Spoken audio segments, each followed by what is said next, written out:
80, but it is not enough. Oscar Rennet going down under the ground, and it's Poby again uncontested, trying to free fire as best as he can. No one is touching the Rise. The Vayne.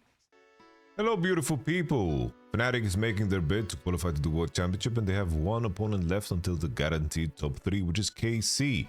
On that way, they of course had to beat GiantX, and they did so decisively, and they topped it off with a Vayne game. We've seen Vayne be played in a top region in the LCK. Diable picked it, but lost of course against KT. Vayne, of course, as a champion, her biggest weakness is the fact that she doesn't have a lot of wave clear. But in terms of her damage output, her percentage damage, in a world where there's a lot of tanks, champions that of course are tough to kill, there is room for a champion like this to excel in certain circumstances. But how do you deal with Vayne's weaknesses, and how do you of course find yourself in actual team fights without losing the game due to the lack of priority? Let's investigate how Upset plays it and how Fnatic play around the weaknesses to of course highlight the strengths of Vayne. Vayne as a champion kind of remains the same. We can do the Kraken Slayer, Blade Rune King option into Ginzu's always. There's some variants of course, experimental Hex Plate, but the damage gain of the other items seems to be the main thing that of course stands out. In terms of rune options, the main thing that everybody goes for is Lethal Tempo. The play rate on Conqueror there is just not enough. In the topic of the second rune page, you can definitely go for the tankier one with conditioning and overgrowth with maybe scaling health. In the context of course, pro play, I do think the safer option is to go for a little biscuit action, and then of course into Cosmic Insight as your secondary. As you can see here, Biscuit has 54.7 as a secondary, and then Cosmic Insight 52.5. The amount of flashes, the barriers, I think in pro play you can leverage these cooldowns much better. Looking at the details of the lane, the main thing that you need to pay attention to is your trading can be very strong, especially against Sivir. Sivir is a champion that has a boomerang that you can of course dodge. Extended trades are very good for a Vayne, and this has been a classic counter into Sivir since the release of Vayne pretty much. The main thing to pay attention to in this matchup is that Nautilus is going to be able to outtrade of course the Alistar. Fnatic is going to do some harsh trading. They're going to look to poke, look to trade. The usual Alistar pattern is that you look to W the enemy AD out when they are hard committing to the trade. Mickey here undermining, walking up to Noah for a basic attack, which makes for a beautiful trade. In this particular moment, as Mickey is hooking, he finds this crazy hook that doesn't land on Alistar. I do think that Mickey should have just dropped his heal to make it easier for Upset to go. He then tanks a lot of minions, he kites back. Here you can see the issue, as Noah lost a lot of HP in the trade, he still did a lot of damage to the minion wave in terms of pushing, especially with Q-Start Nautilus, and also of course Vayne. It's hard for her to compete. So there's a window here with Mickey, and of course Upset can maybe hard trade more, but I do think the window where the enemy gets level 2 is quite narrow. So that's the final opportunity here. Mickey's looking for one more hook as he postures forward. He has 2-second cooldown, and he's going to slam it into the enemy team here, and Upset of course continues the trade. I do think that Fnatic bot lane should have used heal a lot earlier. There's 2 moments here where they could have healed better, and here you can see the minions finally fall, and June and Noah are going to walk up to get the level 2. And even though they're stronger in the fight, playing on the wave and getting the damage off is what of course stands out as the win here. Sivir of course does a lot more damage to the wave, and that's what makes her a little bit more easier to execute on. What Upset is going to do here is going to catch this wave, and look at the genius move here from Mickey. As the enemy team has low HP, they're looking to base because the next one is cannon. They know if Vayne stays to push that, it is going to be impossible for her to push that on time, meaning that Noah will come back with fresher items and Upset will be without an base if they try to push that wave. And if they base, Noah is going to then be in a position where he's going to catch a slow pushing wave, and most likely Upset's going to miss the cannon. But pay attention to what Mickey does here. June could have probably prevented this. What Mickey does here is he walks forward and pulls the wave.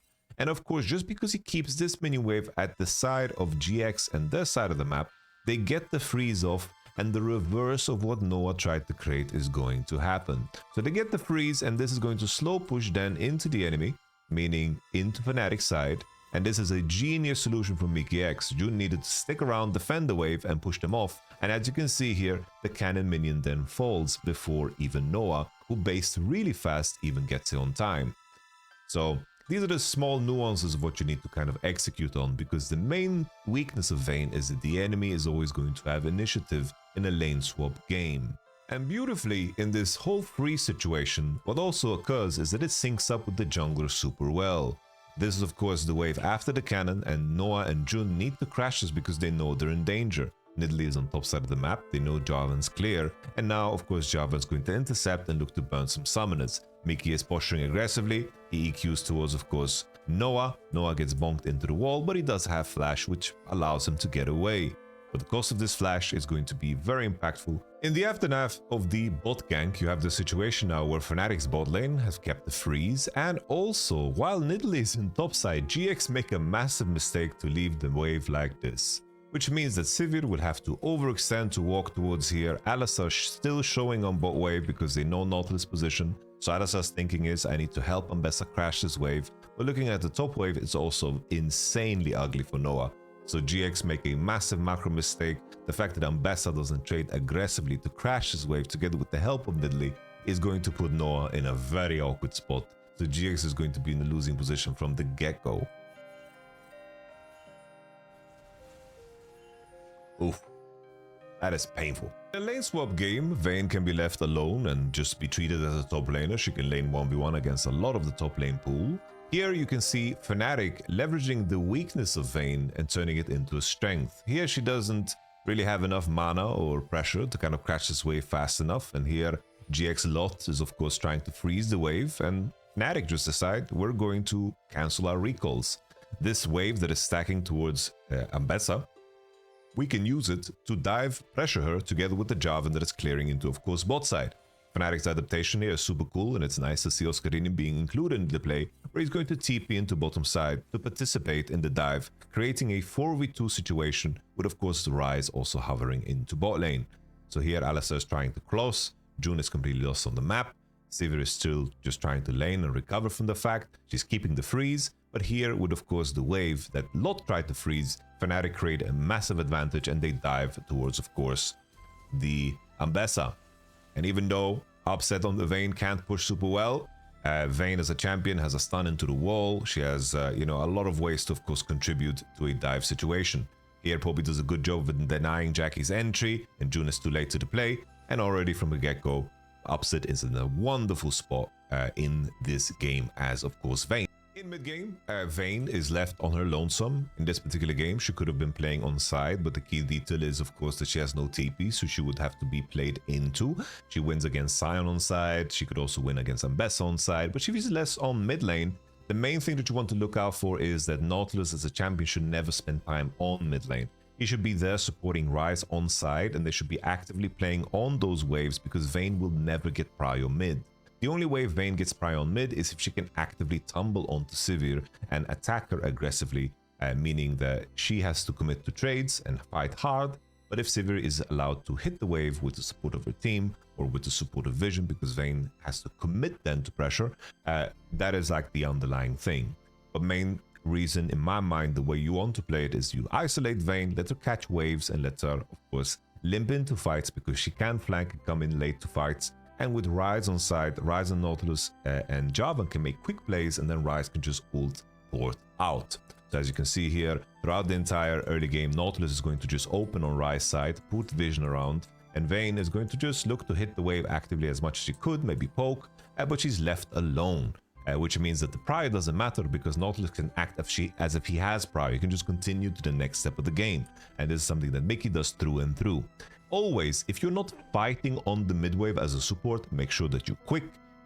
Like never contest unless you're actively trying to fight. A lot of supports are doing this thing where they're just showing on the wave to punch minions, whatever, to get their support item, fine. But in a lot of cases, supports don't know what to do with themselves and they're just there on the mid wave just to show up. But in a lot of cases, isolating your AD to get solo XP and then continuing to, for example, silent, to put deep vision and to play with your solo laner that's trying to contest a neutral is much better than being actively on the mid wave unless you're trying to actively fight.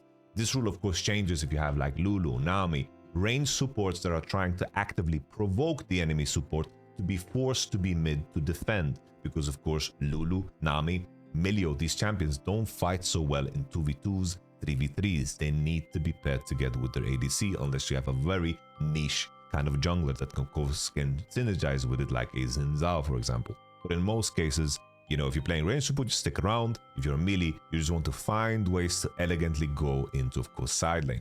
But this is one of those moments where Fnatic were considering contesting because Herald is spawning, and they're contesting through mid and looking at what they can do because they have Blade Ranking on Vayne. There are a couple of moments that is the extension of that. GiantX, of course, cuts through into bottom side. The main issue with their play here that Poby and GiantX is trying to set up is the fact that Jarvan is a little bit disconnected, gets spotted on mid, and Isma is cutting him off, which means that this play that they do here, of course, relies on them being elegant and fast. They don't get the port out and they get double killed here because Jackies does a very, very smart play after pushing out top, of course collapsing on the Ryze lane. Now let's take a look at how Upset team fights with Vayne. I think the main detail that stands out is that good Vayne players allow the Q invisibility to breathe, and they don't pop ult unless it's very necessary. The ult duration is of course only 10 seconds, extended by, of course, takedowns. You know, how you use this is super important. If you're hitting something for free and stacking your Ginzos, you don't need to pop your ult instantly. Allow the situation to breathe. Here he's hitting and then he pops it and then he hits the, of course, Alistar one more time. He sees the engage onto Sivir and switches to priority targets. Jun bops him, and you can see here Upset's position is very awkward. In a lot of cases, Vayne players have this reflex to auto-attack off of a tumble, no matter what. But you can see here Upset's going to tumble and then reposition through and then find the auto on, of course, on Bessa. You could have even maybe walked a little bit further before he went, but with the Q max, the Q cooldown is very, very short. So these are the dream situations you want to find yourself in as Vayne. You see a Sion and Alistar. This is what he picked it into. The 1, 2, 3 was, of course, Sivir, Alistar, and Sion. 3 champions that Vayne interacts with super, super well. And you can see that in full display and how elegantly, of course, Fnatic work around the issues of Vayne. Of course, Fnatic not breaking the mid turret is once again a symptom of the composition. They can never push the mid waves on time before Sivir clears them, which of course is a weakness of Vayne, and sometimes maybe you can compensate by having like a mage that wants to be on mid. Maybe you have an Orianna or something, and then Vayne can go on side and be the one pushing the side lanes in. But then again, she does that so slow, so it's still kind of a problem. But just wanted to highlight the mid turret being still alive in a game that is, Fnatic favor because of the 3 dragons that they have. So getting the Rift Herald can be very impactful for your gameplay pattern because, of course, running the enemy down and chasing them can make a big difference because the more space Vayne has, the better she is. And that's why in a lot of cases, she's preferred as a top laner. This final fight, it's not super interesting to investigate because Isma just kind of runs it down. He just wanted to show off his new bling, and he face checks and he instantly stopwatches here on the potential knockup of Oscarinin. And then here in this spot, the combo is just chained super well, the root is chained super well, and Upset just dodges the public execution, and then the Q flash comes through, but he tumbles away, kites away, and with the Terminus armor and MR, Ambessa doesn't have enough damage to kill without hitting the public execution. And now let's take a look at the game ender. I think the game is kind of self-explanatory at this point. Upset has Mountain Soul, and of course, he's very fed at this point, and all he needs to do is basic attack because the threat on him is very limited. He goes for the Yaksho after the Terminus, which of course makes him very bulky together with the Mountain Soul and the two Mountain Drakes that he does have. Upset just playing a clean front to back, hitting whatever he can hit. As you can see here, how fast Sion is melting. This is the purpose of Vayne in the end. Ambessa tries to go on Upset. He kites back and he knows that his teammates are fed enough for anything to not really matter. So what did we learn? If you're playing Vayne, you need to find ways to manipulate, of course, the wave situation. You're never going to be able to push. You're never going to be able to play through you actively. You need to manipulate the wave and leverage the fact that you can fight well. But if the enemy plays on wave and pushes, you might need to do kind of cheap tricks to kind of freeze the wave instead of looking to actively push every wave, because that is where you fall into huge economic holes. Later on, if you're a support that plays together with a Vayne, don't play through the Vayne. Play through your priorities. You want to contest through mid only if you're willing to fight on mid. Vayne can also be sent to side lane if you want to match it towards Sion, but it's very important to not isolate the Vayne too hard, meaning that you play through mid into the Vayne because she has no TP, and she can win a lot of those solo lanes individual matchups, but you need to make sure that she has the vision so she doesn't get ganked. And that is something that you can do by basically playing a version of 3-1-1, where the same way the Nautilus opens on the Rise lane, you would instead do that on the Vayne lane that would be on side. But you never want to be stuck in a lane where you can't get prio as a support or a jungler. You can take over the game through the other side. As long as Vayne is not then under any danger of getting dove because the enemy is spotting you on bot play or something like this, and then of course you're fine. And then finally with Vayne, you want to of course pick it in scenarios where the enemy is very bulky, when they have maybe one form of CC that can be broken by of course the condemn, and that's where Vayne gets value. Should Vayne be played more? Maybe in some spots, but the danger is always the pushing and the initiative that, for example, a Sivir Alistar could get, because if still Alistar protected that bot wave and knocked away the Mickey in Nautilus that tried to of course, you know, freeze that wave, then the situation would be entirely different. Because think back to that moment. If it wasn't for Mickey freezing that wave, this wave wouldn't slow push into the enemy, and then Jarvan wouldn't cook them completely, and then Sivir wouldn't lose her flash, and then Sivir, of course, if Nidalee and Ambessa plays the topside situation better, and they don't let these minions freeze, then we would have a situation where Sivir's game wouldn't be completely over, and that initiative would be impactful. So I hope you learned something new. Very happy for Fnatic. Very happy as well that Oscarina had a good Rek'Sai game. Rek'Sai seems to be his jam. I think finding ways to incorporate, of course, Oscarinin is the biggest challenge that Fnatic is going to face. But more on that in the future when we're going to break down KC versus Fnatic. I hope you enjoyed this breakdown. I'll catch you guys on the next one. Shout out to all the Fnatic fans if you made it to the end of this video, of my homies as well. Make sure to leave a like, make sure to subscribe and leave a comment as well. If you have any questions, I will answer them gladly. It is my pleasure to bring you guys the reviews of the most exciting games that are being played. Let me know if there's a specific game you want me to review next. I'll catch you guys on the next one. Peace.